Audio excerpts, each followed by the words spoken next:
Сәлеметсіздер ме, құрметті тіл білімі YouTube арнасының көрермендері. Бүгін біз сіздермен 8-ші сыныпқа арналған қазақ тілі пәнінен ережелерді қарастыратын боламыз. Бас әріппен жазылатын күрделі құрама атауларға тоқталайық. Халықаралық ұйымдардың аттары, жеке мемлекет ретіндегі республика аттары, мемлекеттік мекемелердің, жоғары ұйымдардың күрделі атаулары, жоғары дәрежелі қызмет атауларымен берілген атақтардың әр сөзі бас әріппен жазылады. Бас әріппен жазылатын сөздер: жалқы есімдер, мысалы Теміртау, Айболат.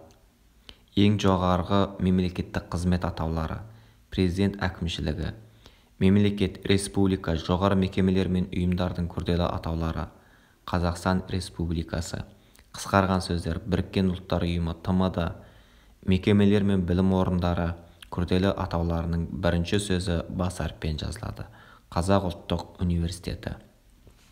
Кітап, газет, журнал аттары бас әріппен жазылады. Егемен Қазақстан, Абай жолы.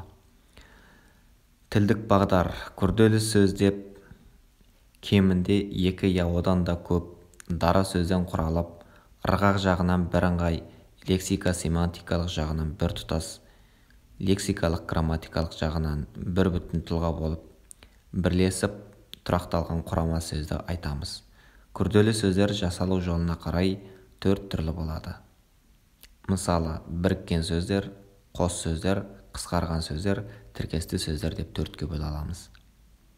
Біріккен сөздерге мысал келтірсек: Жетісу, Ақорда. Қос сөздерге мысал келтірсек: үлкен, кіші, аяқ, табақ. Қысқарған сөздерге мысал келтірсек: ТМД, Біріккен ұлттар ұйымы.